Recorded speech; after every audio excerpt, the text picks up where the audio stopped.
हम लोग अभी फिलहाल मैट्रिक्स अलजेब्रा कर रहे थे, तो आज उसी मैट्रिक्स अलजेब्रा को कंटिन्यू करेंगे।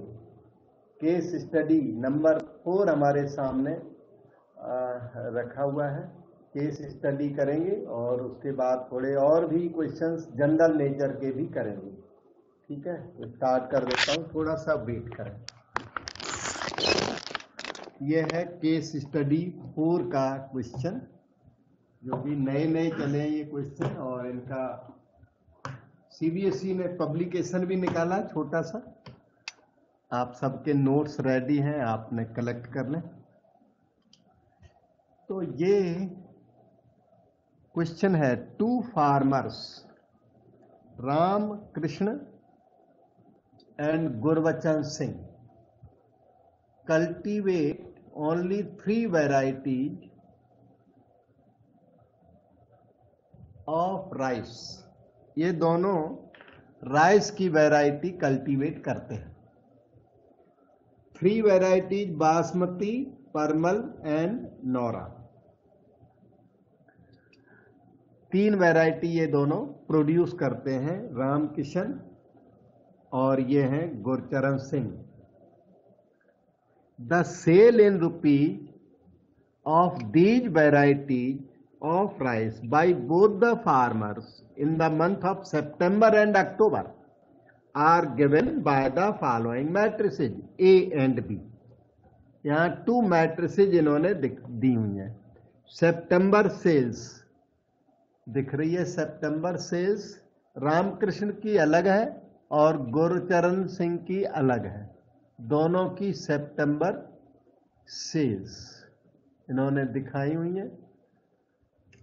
फर्स्ट रो रामकिशन की है, द 10,000, 20,000, 30,000। ये किसकी है? बासमती, दूसरा परमल, तीसरा नौरा रिस्पेक्टिवली, और 3 वैरायटी की सेल है। और गुरचरण सिंह का है 50,000, 30,000, 10,000। ये इनका सेल है सितंबर मंथ में। इसी तरह अक्टूबर मंथ की सेल रामकृष्ण की 5,000, 10,000, 6,000। किसकी? बासमती, परमल और नौरा। 3 वैरायटीज हैं, कोई राइस की है। और गुरचरण सिंह की 20,000, 10,000, 10,000। ये इनकी सेल्स दी हुई है दोनों मैट्रिसेज में। इसी सेल पर बेस्ड ये क्वेश्चन अब पूछेंगे। तो देखते हैं इन्होंने क्या डिमांड की है।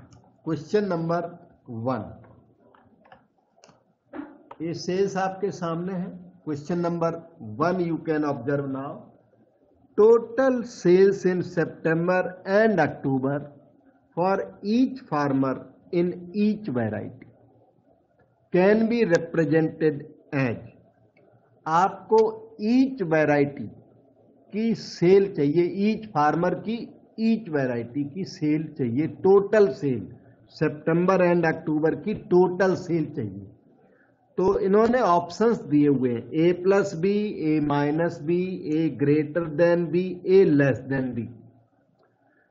तो इनमें आपको ऑप्शन कौन सी मालूम पड़ती है? कोई एक जना एस्टीमेट बताओ, फिर मैं आपसे बात करूँ। Sir A greater than B। बेटा एक बार फिर बोलना थोड़ा आवाज में। हाँ sir A greater than B। वैसे A ग्रेटर देन B है। A ग्रेटर देन B वैसे तो ट्रू है, लेकिन ये टोटल सेल्स मांग रहे हैं। अब हमारी बात को समझना कि जो मैट्रिसेज है ना, वो कभी एक दूसरे से ग्रेटर या लेस नहीं होती। इसका मतलब ये है, मैट्रिसेज है ना, इनके डिटर्मिनेंट नहीं है। Matrices do not have a definite value.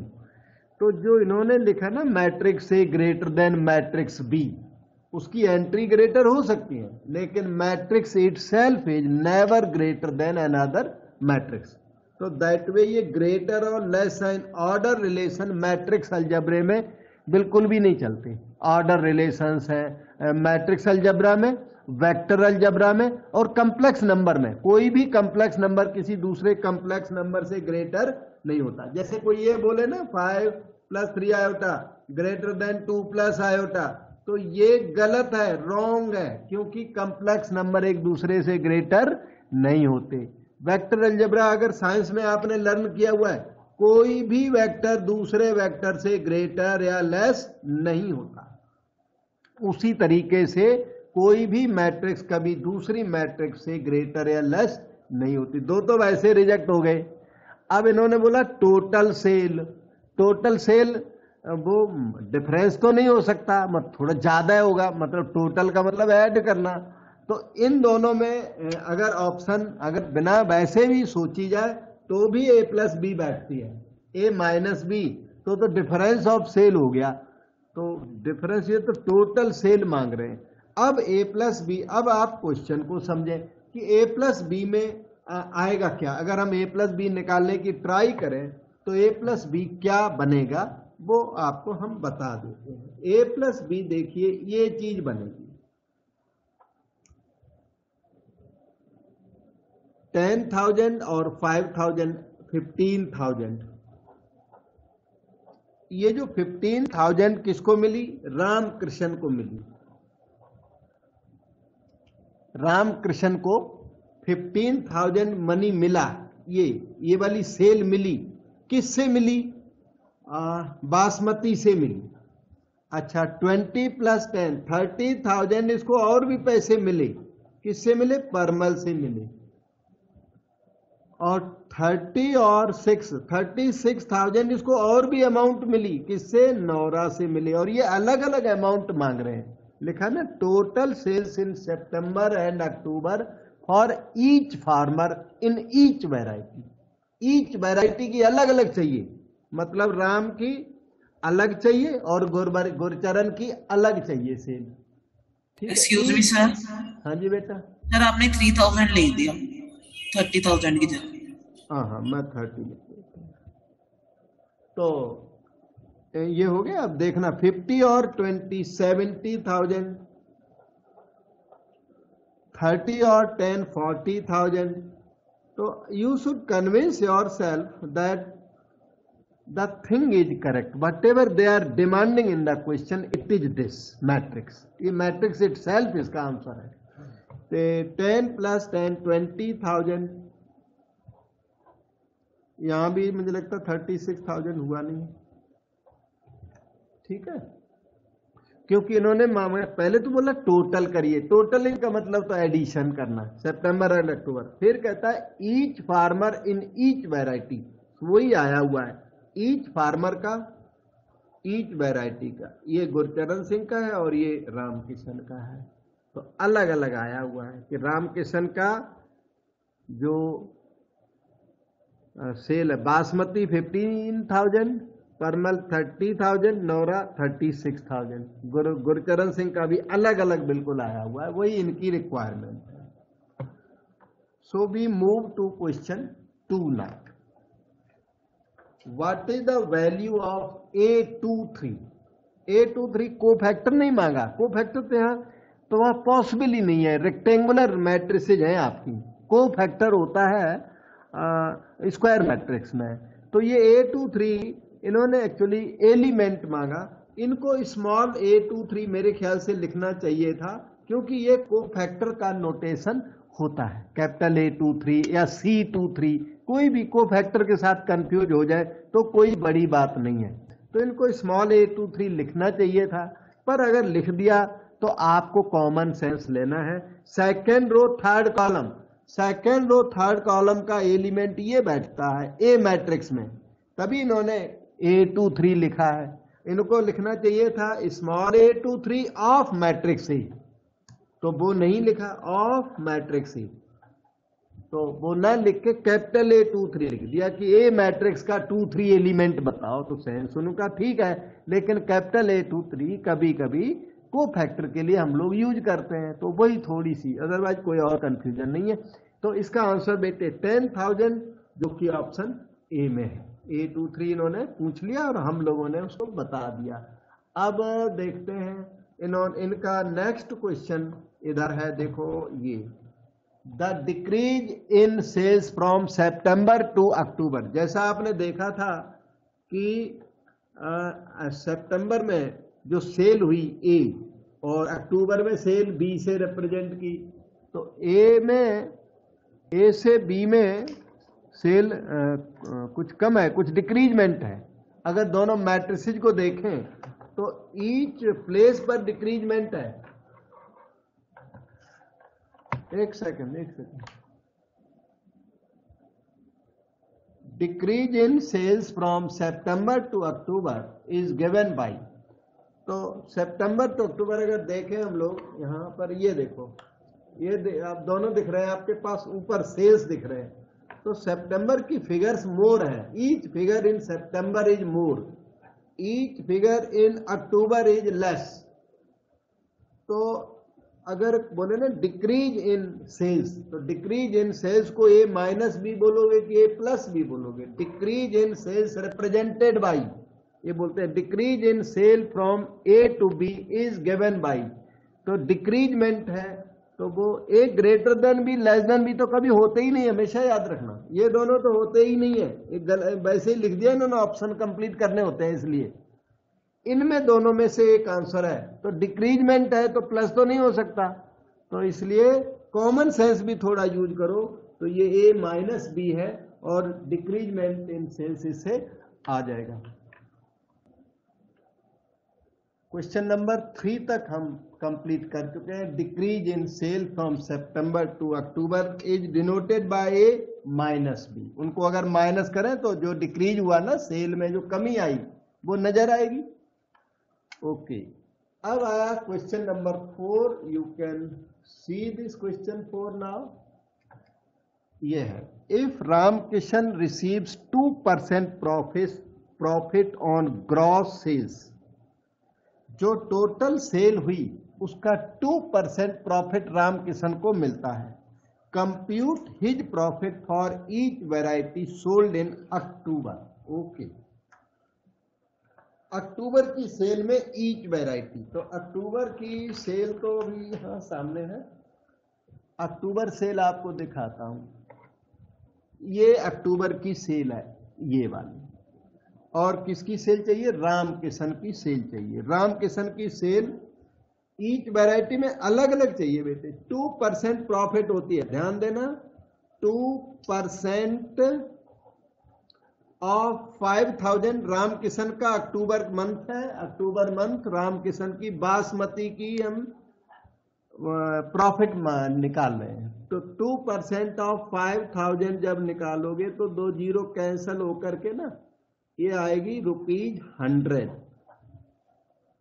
Basmati को भी। उनकी रामकिशन की परमल की निकाली, 2% प्रॉफिट निकल रही, उसमें इतनी प्रॉफिट है, रिमेनिंग तो उसका कॉस्ट प्राइस है जो भी है, प्रॉफिट 2% ही हो रही है। तो 10,000, 2 जीरो कैंसल हो गए, 200 इसको यहां पर प्रॉफिट मिलेगी परमल से, और नौरा से भी प्रॉफिट मिलेगी 2% ऑफ 6000, जो कि 120 रुपीज। तो ये जो फिगर्स है 100, 200 और 120, ये ऑप्शन ए में अवेलेबल है, तो वो आपका आंसर बन गया। अब देखिए इनका दूसरा क्वेश्चन नंबर 5 को देखें। If Gurcharan receives 2% profit on gross sales, इसको ग्रॉस सेल्स पे कितना 2% प्रॉफिट होती है। Compute his profit for each variety sold in September, इनका सितंबर मंथ निकाल लेते हैं। ठीक है, ये रहा सितंबर मंथ, ऊपर दिख रहा है टॉप पे, उसमें गुरचरण निकाल लो। ये गुरचरण का है 50,000, गुरचरण का सितंबर का सेल 50,000 का 2% रख लो। ये इनको बासमती में प्रॉफिट हुई 50,000, यहां पे ये तो कुछ नहीं है, 500, अच्छा 2 जीरो कट गए, तो ये आ गया 1000।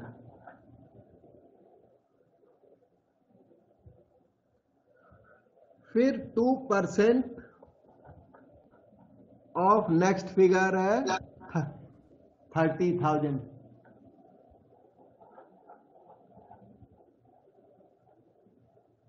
ये इनको 600 यहां पे प्रॉफिट हुई। फिर 2% of 10,000,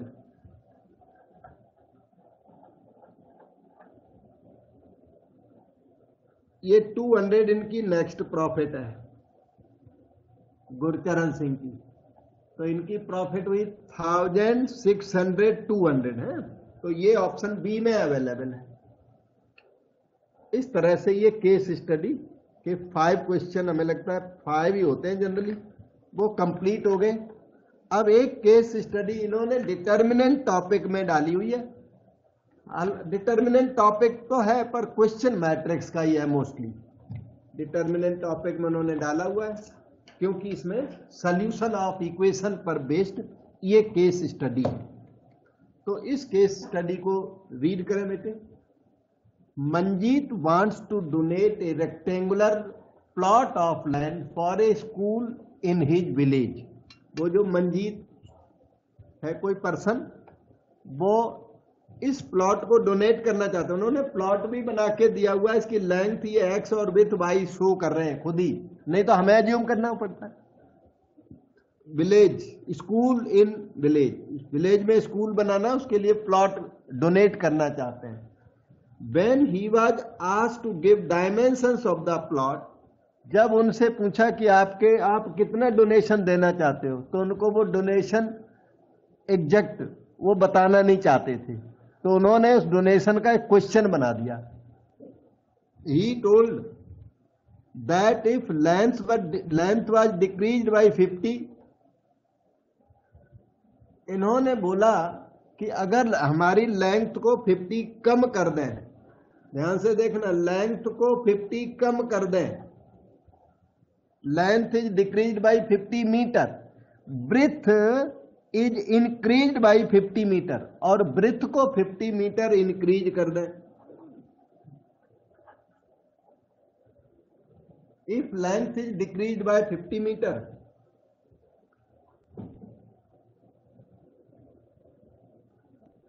breadth is increased by 50 meter, then the area will remain same। तो कहता है ऐसा करने से एरिया पे कोई फर्क नहीं पड़ेगा। अब एरिया प्लॉट क्या है, एक्स वाई। कहता है अगर एक्स में से 50 माइनस कर दो, वाई में 50 ऐड कर दो और एरिया निकालो, तो ये ओरिजिनल एरिया एक्स वाई के इक्वल आएगा। शायद आपने समझा होगा स्टेटमेंट। अब आगे रीड करो। But if length is decrease by 10 metre, लेकिन अगर लेंथ को 10 मीटर डिक्रीज कर दिया, breadth is decrease by 20 metre, और ब्रेथ को 20 मीटर डिक्रीज कर दिया, then area will decrease by 5300 square metre. कहते हैं ऐसा करने से एरिया कम हो गया, ओरिजिनल एरिया कम हो गया। अब ध्यान देना, इनका ओरिजिनल एरिया था एक्स वाई, तो अगर आपने लेंथ में 10 लेस कर दिया, ब्रेथ में 20 लेस कर दिया, तो कहता है एरिया लेस हो जाएगा। बिल्कुल, दोनों लेंथ भी कम कर दिया आपने, ब्रेथ भी कम कर दी, तो एरिया लेस हो गया। ये लेस हो गया, एक्स वाई कैसा हो गया, मोर। और कितना लेस हो गया, 5300। तो आप बताइए मुझे, इक्वेशन का बैलेंस रखने के लिए मुझे क्या करना है? Sir X Y minus 5300। हाँ जी बेटे, सही है। एक्स वाई में से 5300 माइनस कर दो, बिल्कुल सही है, कोई दिक्कत नहीं है मुझे। या आप ये कम हो चुका है वो ज्यादा है, ये लेस हो चुका है ये वो मोर है, तो लेस वाले में 5300 ऐड कर दो, या मोर वाले में 5300 माइनस कर दो। मैं आपकी बात मानता हूं, मैं माइनस 5300 कर देता हूं। इधर वाले में आप ऐड कर सकते हो, उधर वाले में सब्ट्रैक्ट कर सकते हो। ओके, अब आगे कहते हैं based on the information given above answer the following questions. अब ये इक्वेशंस पहले रेक्टिफाई कर लो, ठीक से कर लो, इंप्रूव कर लो, then we will try to answer their question. ठीक, तो रिफाइन करें इसको। इक्वेशन नंबर 1 का रिफाइनमेंट, ये 1 है, ये इसे 2 रख दो। इक्वेशन नंबर 1 को हम रिफाइन कर रहे हैं। X Y plus 50x minus 50y minus 2500 is equal to X Y. ये सब कैंसल हो गया। 50 का division x minus Y is equal to 50 का डिवीजन किया तो मुझे लगता है 50 ही आया। x minus Y equal to 50। Equation number 1a बोल दो या 3 नंबर, वो आपकी इच्छा है। So let us refine 2 number. इसे देख लेना बेटा, फिगर्स भी, क्यों हमारे अपने लिए भी न्यू नंबर्स हैं, ये बिल्कुल न्यू, कभी आपके सामने ही कर रहा हूं जो हो रहा है, कभी पहले नहीं किए। ये एक्स वाई न्यू क्वेश्चंस हैं, न्यू नंबर्स हैं, जो करते रहो ना तो उनकी हैबिट्स ही पड़ जाती है। Minus 10y plus 200 is X Y minus 5300। X Y cancel हुआ बेटा, माइनस 20x। तो be very careful for calculation. ये माइनस 5500 हो गया है, और एक जीरो मुझे लगता है ओब्वियसली ट्रिवियली कैंसल हो रहा है, कर देता हूँ। नेगेटिव कैंसल करते हुए 2x plus Y is equal to 550। ये आपकी इक्वेशन नंबर 2a मैंने लिख दी। इक्वेशंस आपकी रिफाइंड हो गई। रिफाइंड इक्वेशन को यहाँ कॉपी कर लेते हैं अगले सोर्स पर, फिर बात करते हैं। x minus Y equal to 50 1a I have copied down. 2x plus Y equal to 550, ये भी हमने कॉपी डाउन कर ली। अभी क्वेश्चन को आगे रीड करते हैं।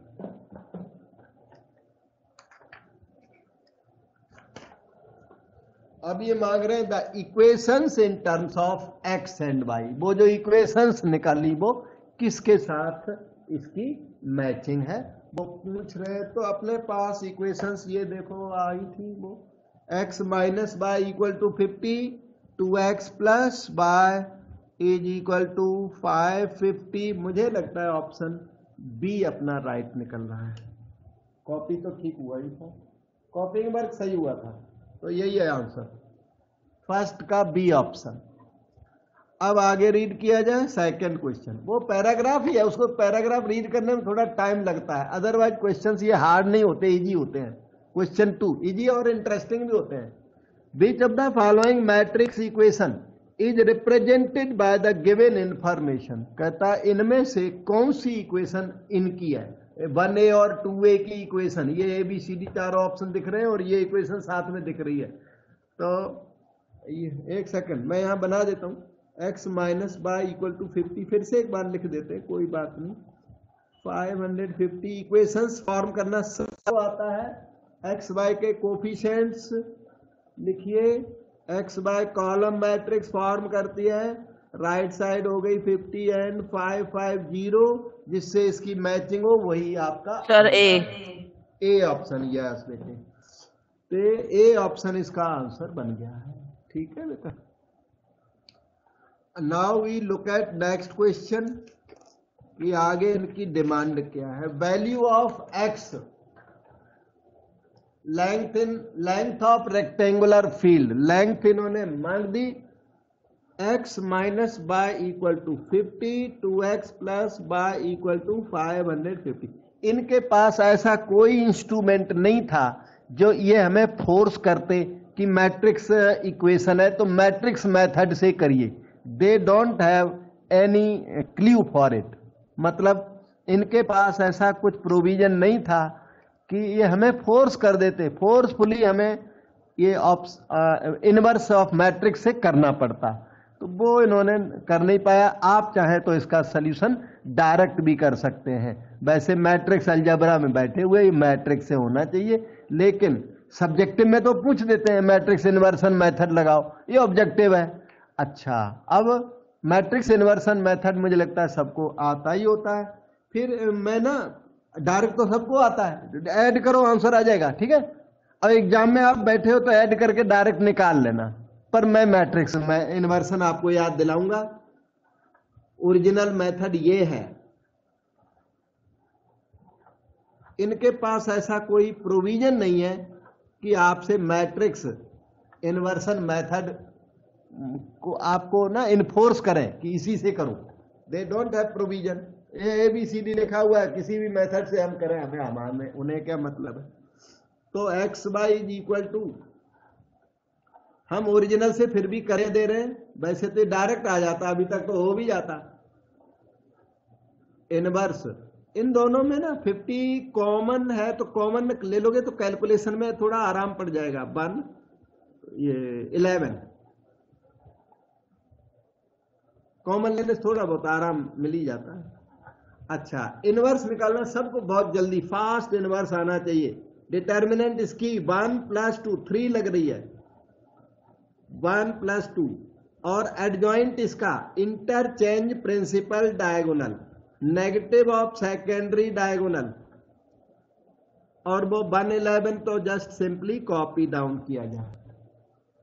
सो दिस इज 50/3, मल्टीप्लाई करो फर्स्ट कॉलम 1 + 11 12 हो गया, सेकेंड ऑफ फर्स्ट कॉलम -2 + 11 9 हो गया बेटा।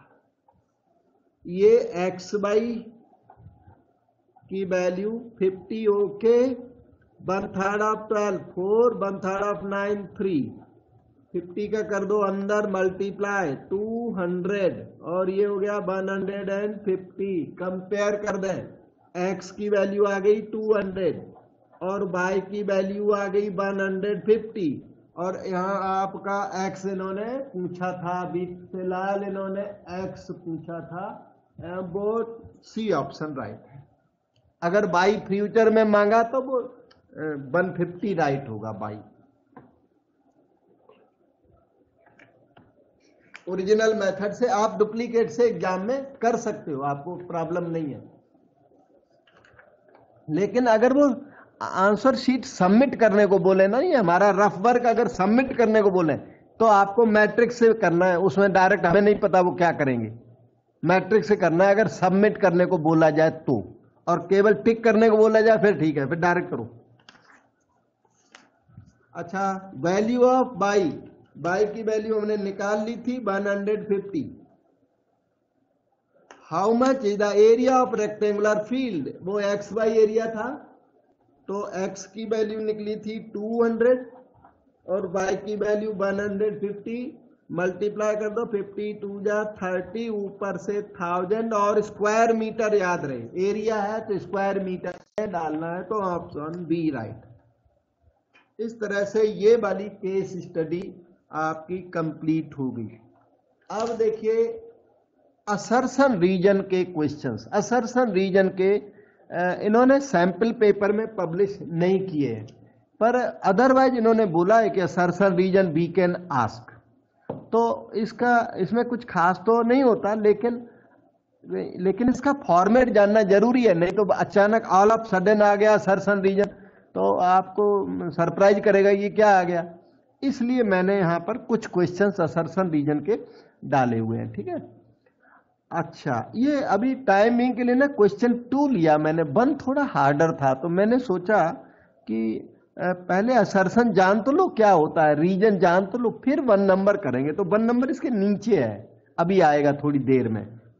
तो असर्शन और नीचे रीजन लिखी होगी एग्जाम में, पेपर में, या स्टेटमेंट नंबर 1 स्टेटमेंट नंबर 2 भी लिख सकते हैं, असर्शन वर्ड देना जरूरी नहीं है।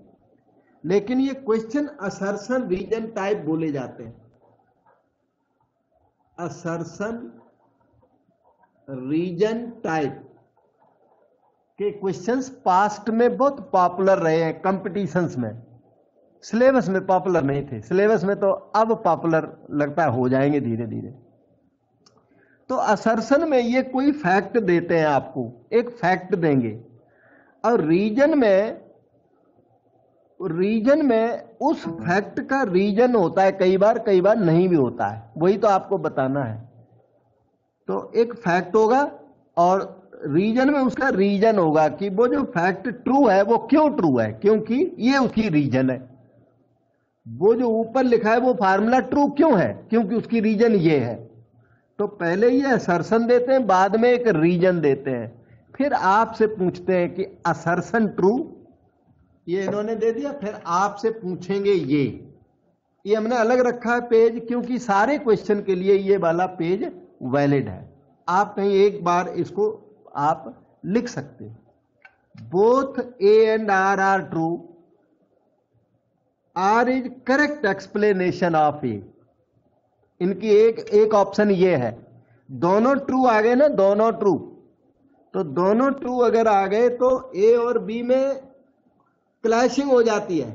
ए एंड आर दोनों ट्रू हो गए ना तो क्लैश हो गया, तो फिर जब दोनों ट्रू हो गए तो हमारा काम इंक्रीज हो जाता है। तो आपको बताना पड़ेगा कि आर जो है रीजन दैट एक्सप्लेन्स ए और नॉट, रीजन एक्सप्लेन्स असर्शन और नॉट, कि reason is true reason of that assertion, ये बताना पड़ता है। या reason is not the correct reason for A और ए आर अगर इंडिपेंडेंट है तब not the correct explanation tick करोगे। अगर ए और आर कनेक्टेड है तो करेक्ट एक्सप्लेनेशन वाले को टिक करोगे। अब सी डी ई में कभी क्लैशिंग नहीं होती। ए ट्रू आर फॉल्स, बिल्कुल साफ है। A false R true, both A and A R are false, इनमें क्लैशिंग नहीं है। सी डी ई अच्छे हैं, ए बी में से कहीं दोनों ट्रू निकल जाए तो इसमें हमारा काम बढ़ जाता है। तो हमें फिर पता लगाना होता है कि वो जो रीजन है वो सही में ए की रीजन है, असर्शन की रीजन वो रीजन है भी कि नहीं है, दोनों इंडिपेंडेंट है कि डिपेंडेंट। अगर वो डिपेंडेंट है, मान लो असर्शन डिपेंड्स ऑन आर, तो ए राइट होगा। Assertion does not depend on R, तो बी राइट होगा। हमारी बात को समझने की कोशिश करो। दोनों इंडिपेंडेंट स्टेटमेंट हैं तो बी राइट होगा, और दोनों एक दूसरे से रिलेटेड हैं तो ए राइट होगा। और इनमें प्रॉब्लम नहीं है, true false, false true, false false, इनमें प्रॉब्लम नहीं। तो असर्शन आपने देखा यहां पर A B equal to identity matrix, A B are square matrices of order 2, तो A B equal to identity का मतलब ये बता रहे हैं A equal to B inverse. ये बताइए सही बात है कि गलत है? A B equal to I जब होता है तो A equal to B inverse होता है क्या?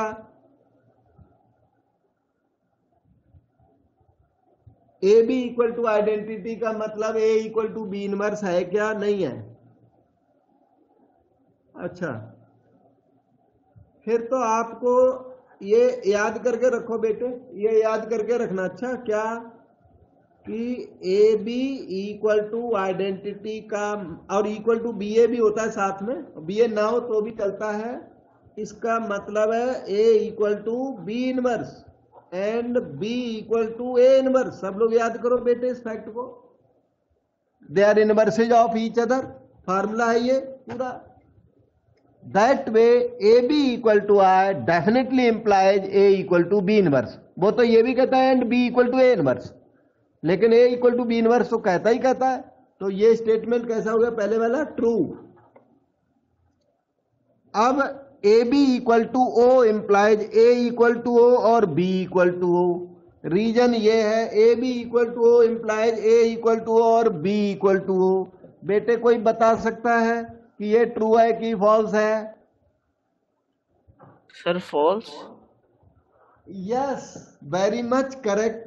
A B equal to O matrix algebra में A B equal to O does not imply, नहीं, डज नॉट का साइन मैं थोड़ा दूसरे कलर से कर देता हूं। Does not imply A equal to O और बी इक्वल टू ओ, इसको याद करके रखना। नॉन जीरो मैट्रिसेज का प्रोडक्ट जीरो हो भी सकता है। मैं आपको एक वैसे एग्जाम्पल इन पासिंग देता हूं, 1 0 0 0। एक बी मैट्रिक्स ले लो, फॉर एग्जाम्पल बी मैट्रिक्स ले लो 0 0 0 1, और इन दोनों को अगर मल्टीप्लाई करें तो ओ आएगा, इनका आंसर ओ आएगा, जबकि A is non zero matrix, B is non zero. A कैसी है? Non zero. बी कैसी है, नॉन जीरो, फिर भी ए इंटू बी कैसी है, zero. First row first column धीरे धीरे मल्टीप्लाई करो, ओ आएगा। तो A B equal to O का मतलब ए इक्वल टू ओ और बी इक्वल टू ओ नहीं होता। सो ये वाली जो स्टेटमेंट है वो फॉल्स हो गई। तो ये आएगा ट्रू फॉल्स, टीएफ, जब जिसमें ट्रू फॉल्स लिखा हुआ है वो वाली ऑप्शन देखो, A is true but R is false. इसमें 5 ऑप्शंस हैं, तो सी ऑप्शन आपकी राइट आएगी। इस वाले सीरियल में, एग्जाम में सीरियल बदला होगा तो दूसरी कोई ऑप्शन राइट आएगी। अच्छा देख लेना सीरियल, इस वाले सीरियल में से यही स्टैंडर्ड सीरियल अभी उन्होंने दिया हुआ है, लेकिन सीरियल बदल के दे तो you should read the question carefully कि कौन सी ऑप्शन को हमें टिक करना है।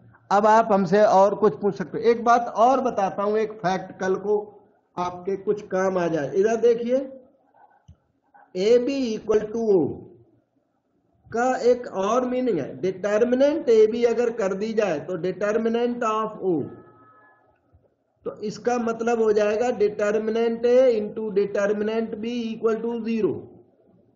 डिटर्मिनेंट ऑफ ओ जीरो होता है, और इसका मीनिंग है determinant A equal to zero और determinant B equal to zero. तो इस फैक्ट को भी रीड करें कि A B equal to O implies, ध्यान देना, A B equal to O implies either A zero और B zero provided determinant is there. इन दोनों को एक साथ रीड करो जिनको मैंने हाईलाइट कर दिया, इनमें फर्क देखो दोनों बेटे, फर्क देखो दोनों में। A B equal to O does not imply A equal to और B equal to, but A B equal to O implies either determinant A zero और डिटर्मिनेंट बी जीरो। नहीं कहीं कंफ्यूज हो जाओ आप दोनों वर्ड में। अगर ये लिखा होगा तो ट्रू है, ये वो लिखा है तो फॉल्स है। आपके क्वेश्चन में वो लिखा हुआ था इसलिए वो फॉल्स हो गया था, ये लिखे तो ट्रू बोलता मैं। इधर देखो क्वेश्चन, ये क्वेश्चन है, इसमें यहां पर मैं ना, यहां पे मैं लाइन लगाऊंगा नहीं, यहां पे वर्टिकल लाइनें लगा दूं दोनों में, तो ये ट्रू है।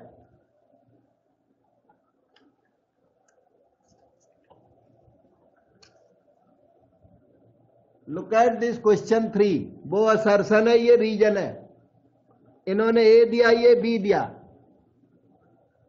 A plus B whole square equal to A square plus B square plus 2ab, और फिर रीजन दी A B not equal to B A.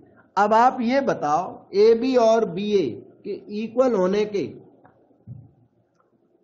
Chance है, चांस होते हैं, मतलब कभी कभी इक्वल हो भी जाता है। बस in general A B not equal to B A, मतलब इन जनरल ये ट्रू है, पता है, A B not equal to B A, in general ये चीज ट्रू है। इसके लिए तो देख लेता हूं, ए बी पता लगा देते हैं, आपका ए बी पता लगा देते हैं। वैसे तो ए बी और बी ए इक्वल होते नहीं है, ठीक है, फिर भी आपके सेटिस्फैक्शन के लिए मैं थोड़ा सा पता कर देता हूं। 1 2 2 3 -1405 है ना, मल्टीप्लाई करो बेटे, first row first column, first row second column, 4 + 10, 4 + 10 14 हो गया। Second row first column -2, second row second column 8 + 15 23। B A -1405, B हमने पहले कर दिया, 1 2 2 3 बाद में कर दिया, कर दो multiply. First row first column -1 + 8 7, first row second column -2 + 12 10, second row first column 10, second row second column 15। बिल्कुल अलग अलग है, टोटली डिफरेंट। ये ए बी और बी ए जनरली इक्वल नहीं आते, ये कहीं कहीं ना जैसे ए आई इक्वल टू आई हो जाता है, मैं in general they are not equal. तो ये स्टेटमेंट ट्रू है, अनइक्वल वाली स्टेटमेंट ट्रू है। और A B B A equal नहीं है, हमने चेक कर दिया आपका, इस क्वेश्चन में A B B A equal नहीं है। इवन इन मैट्रिसेज के लिए भी A B B A equal नहीं है। क्या A plus B whole square A square plus B square plus 2ab होगा? ये चीज ट्रू है कि फॉल्स है बेटे? Say false. फॉल्स है, बिल्कुल सही है। A plus B whole square, ये सब हमने आपको सिखाए हुए हैं पहले भी। A plus B whole square, A square plus 2ab plus B square type के सभी फार्मूले मैट्रिक्स अलजेब्रा में इनवैलिड हैं। रोज ही बताता रहता हूं मैं, ये इनवैलिड फार्मूला है। क्यों? ये तभी ट्रू होगा जब A B equal to B A हो, फिर ये ट्रू हो जाएगा। अदरवाइज ये इस टाइप के सभी फार्मूले फॉल्स हैं। आपके केस में तो बिल्कुल ही फॉल्स है, क्योंकि आपने चेक भी किया है। वैसे चेक करने की जरूरत ही नहीं थी, फिर भी चेक किया कि कभी कभी ना कोई मैट्रिसेज ऐसे हो भी सकते हैं जहां ए बी और बी ए इक्वल हो जाए। जैसे ए I equal to I A होता है, A into adjoint A equal to adjoint A into A होता है, A inverse is equal to A inverse A होता है। तो कई जगह ये ए बी और बी ए इक्वल होते भी हैं, इन जनरल इक्वल नहीं होते। तो यहां पर आपका आंसर है फॉल्स ट्रू, फॉल्स ट्रू। तो इसमें ऑप्शंस में देखें, ये देखो, A is false, A is false but R is true, reason is true. तो ये डी में आएगा, ऑप्शन डी है फॉल्स ट्रू वाला। मैं यहां पे लिख देता हूं, ऑप्शन डी इज राइट।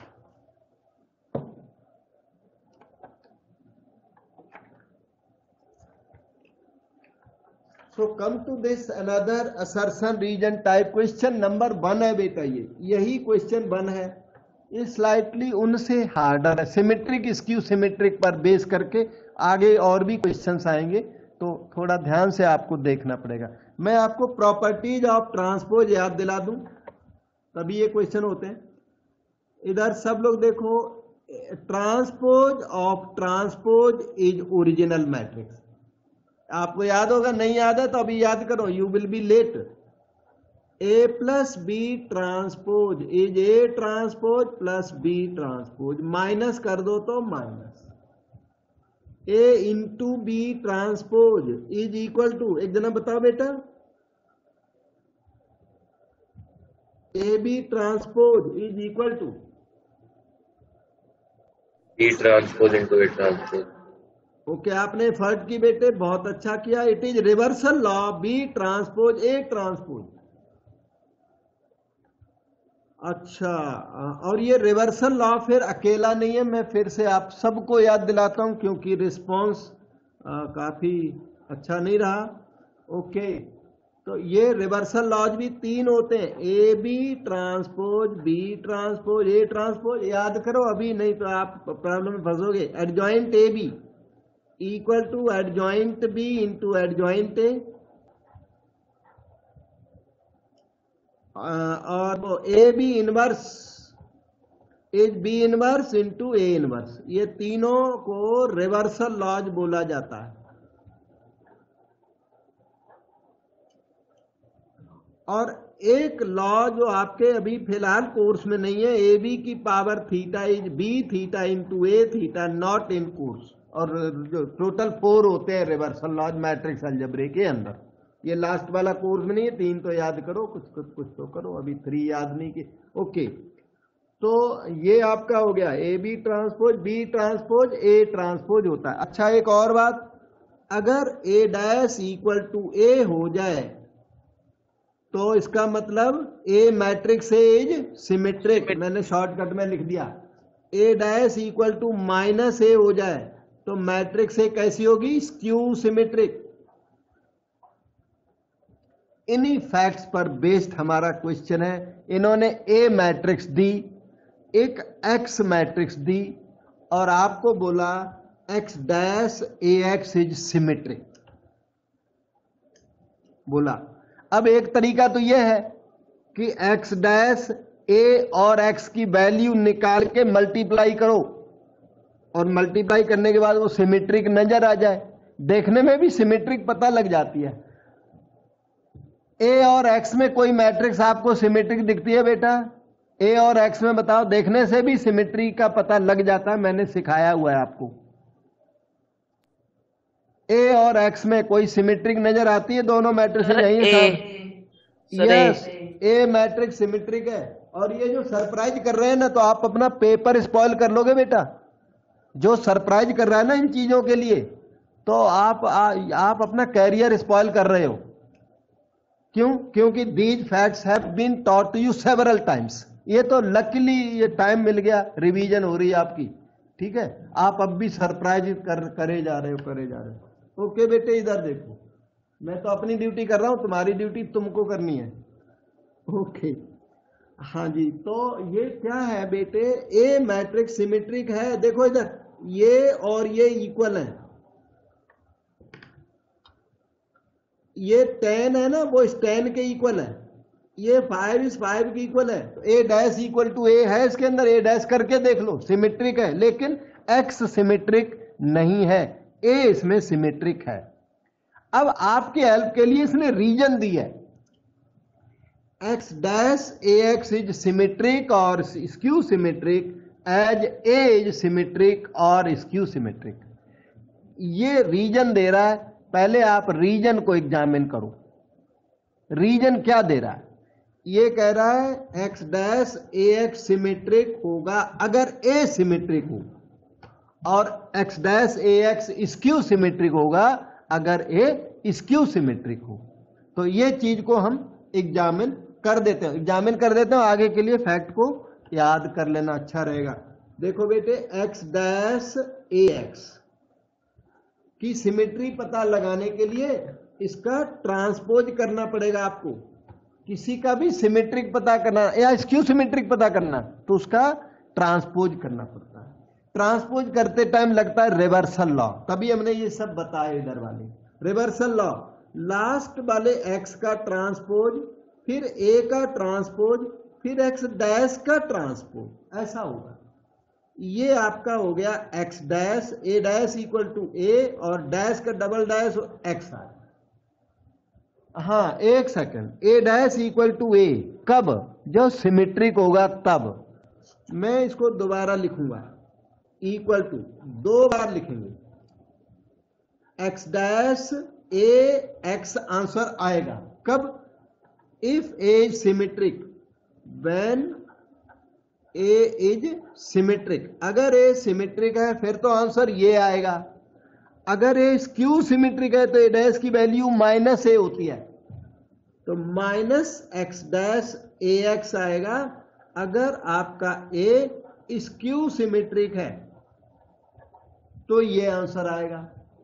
इसका मतलब समझ पाए, इसका मीनिंग बताओ, इसका कंक्लूजन क्या निकला, एक्स डैश ए एक्स ये मैट्रिक्स सिमेट्रिक निकली।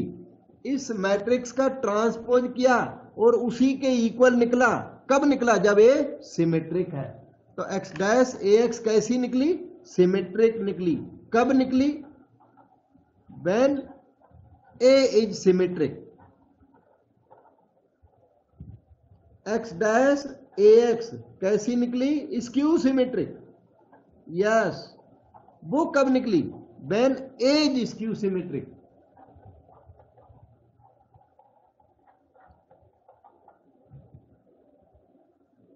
अब आप अपने रीजन को देखो, मुझे बताइए रीजन ट्रू है कि फॉल्स है बेटा। सर ट्रू है। ट्रू है, yes. X dash A X is symmetric when A is symmetric. X dash A X is skew symmetric when A is skew symmetric. तो रीजन आपकी निकल गई ट्रू। Reason true. अब आप असर्शन को बताओ, ट्रू है कि फॉल्स। सर ट्रू होगा। यस, क्योंकि यहां पर ए ना सिमेट्रिक मैट्रिक्स है, और सिमेट्रिक मैट्रिक्स जब ए सिमेट्रिक होती है तो x dash A x symmetric होती है। आपको मल्टीप्लाई करने की जरूरत नहीं है। ये एक्स मैट्रिक्स को बदल भी दिया जाए तो भी ये ट्रू रहेगा। आप ए मैट्रिक्स को नहीं बदलोगे। अगर बदलोगे तो A can be replace by any other symmetric matrix.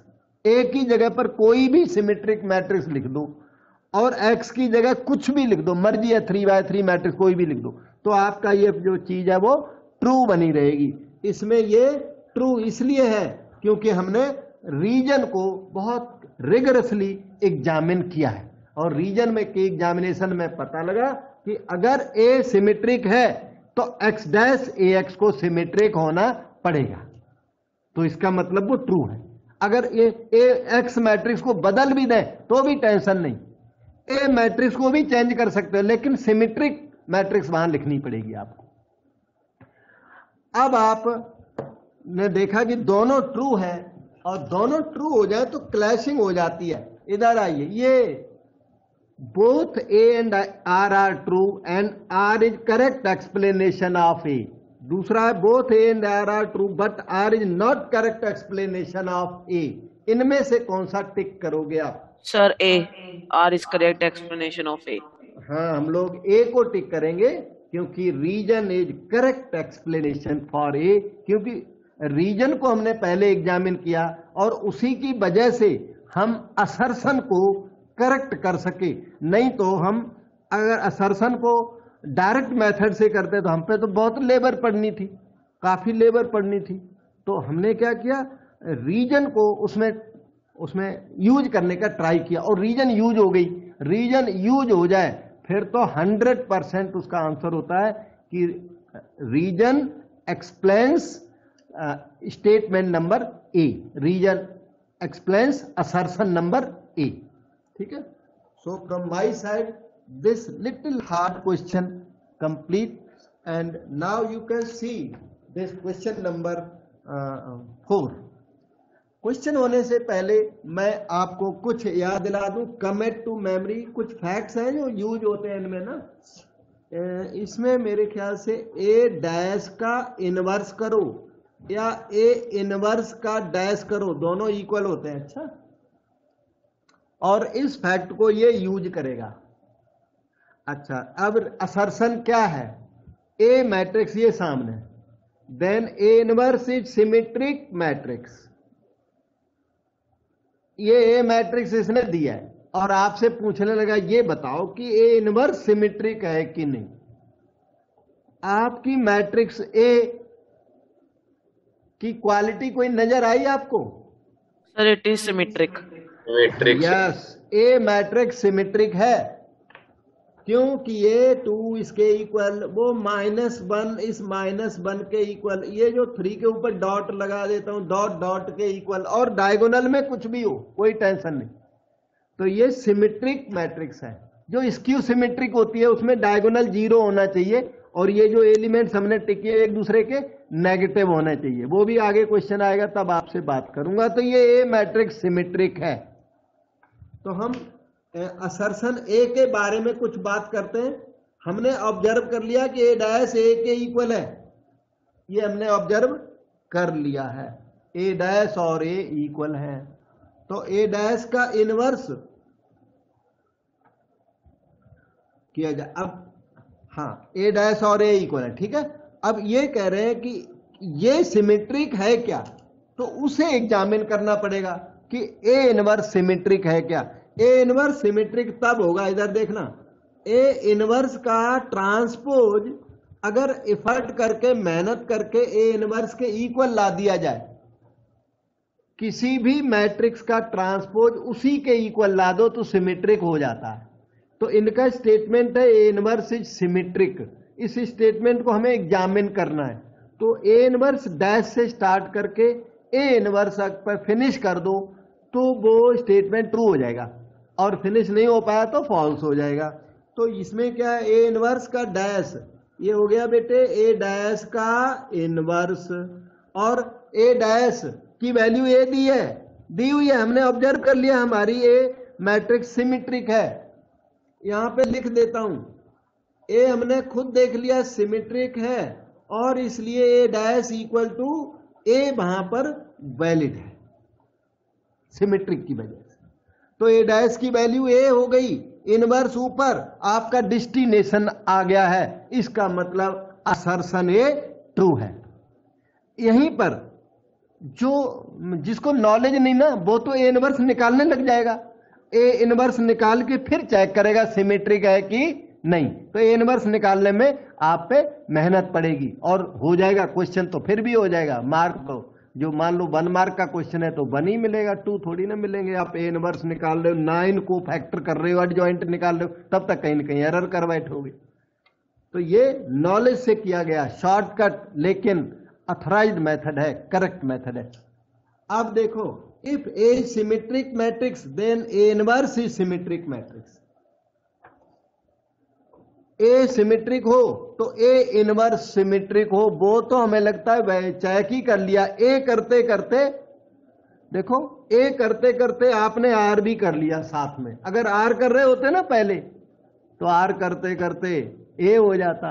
ये एक्चुअली आर का ही आंसर है, डायरेक्ट बात करें तो। देखो ए सिमेट्रिक मैट्रिक्स, इन्हें डायरेक्ट बोला yes A dash equal to A, तो A inverse is symmetric matrix, yes A inverse is symmetric matrix. तो अब आप बताइए कि रीजन आर ट्रू है कि फॉल्स? ट्रू है। आर इज ट्रू, और ए का क्या हाल है? ए इज फॉल्स और ट्रू? ट्रू। ट्रू। अच्छा, क्या आप बताओगे whether R explains one? Yes, sir. Yes sir. Yes, R को आप अगर वन को हम पहले टच ना करते, आर को पहले टच कर देते तो आर के बेस पर वन कंक्लूड कर सकते थे। तो this reason R is true explanation for assertion A. तो इसमें क्या है कि बोथ आर ट्रू। एक सेकंड, ये है देखो आपके आंसर है ना, इनमें ए ऑप्शन आंसर हो गई। Both A and R are true and R is correct explanation of A. जो एक दूसरे से कनेक्टेड ना हो, इंडिपेंडेंट हो स्टेटमेंट, तब बोलोगे नॉट द करेक्ट एक्सप्लेनेशन, और डिपेंडेंट हो तो बोलोगे करेक्ट एक्सप्लेनेशन फॉर ए। तो इसमें हमारी ऑप्शन ए राइट बैठती है। ये आपका रिजल्ट हो गया। Question number 4 we have done. अब देखिए 5 बिल्कुल उसी तरह का आ गया, सिमिलर सा। ये स्क्यू सिमेट्रिक के लिए लिख दिया, if A is this then A inverse is skew symmetric matrix लिखा है। नीचे क्या लिखा है? रीजन। अब की बार रीजन पहले एग्जामिन करूंगा, पहले हमने असर्शन एग्जामिन कर डाला था। रीजन को देखो, if A is skew symmetric, if का मतलब given A dash equal to minus A, और देन के बाद वाला आपको प्रूव करना है। टू प्रूव या ट्राई टू प्रूव, जो भी है, प्रूव करो या डिसप्रूव करो। ए इनवर्स है वो ए की power -1, A inverse is skew symmetric. Skew symmetric prove करनी है, पता है क्या करना पड़ेगा? ए इनवर्स का ट्रांसपोज करके और माइनस ए इनवर्स पे पहुंचना पड़ेगा। यहां से स्टार्ट करके यहां पहुंच गई तब तो प्रूव हो गया, और पहुंचने के रास्ते में प्रॉब्लम आ गई तो डिसप्रूव हो गया। सिंपल। तो हम लोग स्टार्ट करते हैं। नाउ ट्राई ए इनवर्स का ट्रांसपोज, याद करके रखो, ए ट्रांसपोज का इनवर्स, और ए ट्रांसपोज कितना हुआ पड़ा? माइनस ए का इनवर्स। माइनस ए का जब इनवर्स हो ना तो माइनस को आप बाहर कर सकते हैं। ये थोड़ा आप याद कर लोगे तो अच्छा रहेगा। माइनस साइन को बाहर कर सकते हैं। अच्छा, माइनस ए के इनवर्स में माइनस साइन को बाहर कर सकते हैं। अच्छा, याद कर लो, माइनस ए इनवर्स हो गया, और माइनस ए इनवर्स यही तो डेस्टिनेशन है अपनी। तो हम अपनी डेस्टिनेशन पे पहुंच गए। इसका मतलब ये सही है, A is skew symmetric then A inverse is skew symmetric. तो जो रीजन आर है ना, आर, वो निकल गई ट्रू, कि अगर ए स्क्यू सिमेट्रिक है तो ए इनवर्स स्क्यू सिमेट्रिक होगा। अगर असर्शन को देखें तो उसमें भी ए इनवर्स को स्क्यू सिमेट्रिक बोला है इसने। क्यों? क्योंकि ए मैट्रिक्स इसने स्क्यू सिमेट्रिक दी है। ये वाला पार्ट इसमें इनडायरेक्टली दिया हुआ है, ये वाला पार्ट ये दिया हुआ है, देख के पता लग रहा है। कैसे पता लग रहा है? कोई बताएगा कैसे पता लग रही है स्क्यू सिमेट्रिक? क्योंकि ये 2 और ये -2 एक दूसरे के नेगेटिव, और ये -1 और ये +1 एक दूसरे के नेगेटिव। ये जो 3 रह गया, एक सेकंड, ये जो 3 और ये -3 एक दूसरे के नेगेटिव, और डायगोनल 0 है, डायगोनल फुल्ली 0, और remaining elements, corresponding elements are negatives of each other. ये जो मैंने आप इंडिकेट किया, ये स्क्यू सिमेट्रिक का इंडिकेशन है। इसका मतलब statement number 2 can be used in statement number 1 and that statement number 1 is also true because A is skew symmetric, so A inverse must be skew symmetric. दोनों dependent step है। जो पहले बोला हुआ वो रीजन आर पर depend करता है, so reason R explains statement number A, so option A is right out of those 4। बेटे डाउट पूछो। ये असर्शन रीजन, क्योंकि पेपर में ना बाई चांस वो पूछ सकते हैं असर्शन रीजन, और ऑल ऑफ सडन पूछ दिया तो आप सर पर आपको पता भी नहीं है क्या है, तो इसलिए हमारी थिंकिंग थी कि आपको थोड़ा असर्शन रीजन करा दिया जाए। और यहाँ जो स्कूल्स में टर्मिनल एग्जामिनेशन हो रही है ना, टर्मिनल वाली, उसमें वो पूछ रहे हैं क्वेश्चन थोड़े बहुत, ज़्यादा नहीं, सारे नहीं है, थोड़े बहुत पूछ रहे हैं।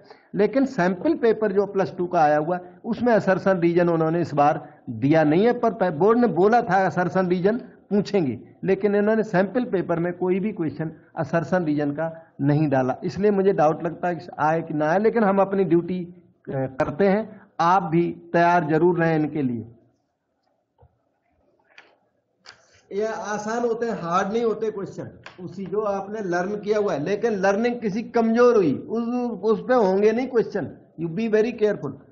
As non singular matrix of order 3x3, determinant A 5, then determinant of adjoint A.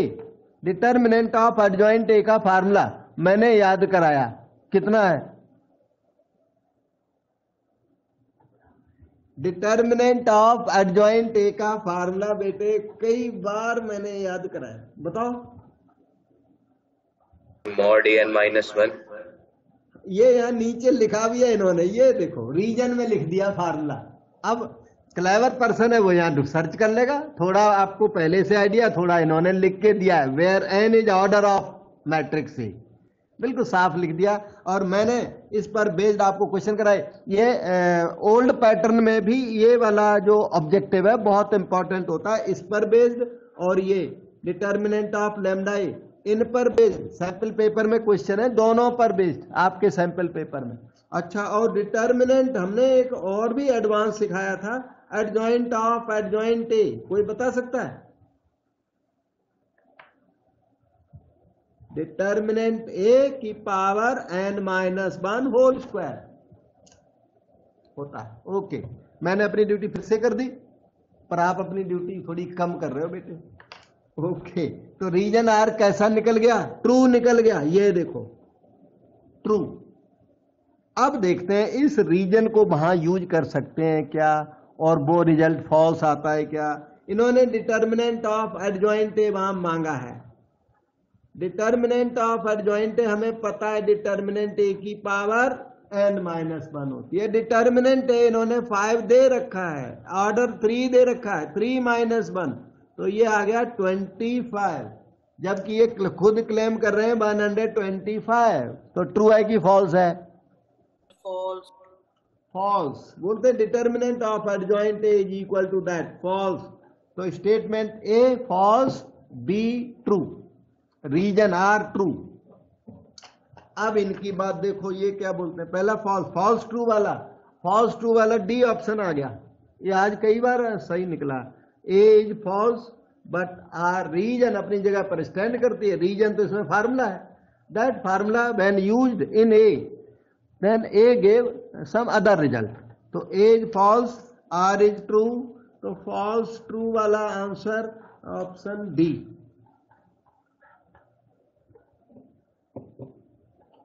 So this is done. Question 6. ये है क्वेश्चन नंबर 7।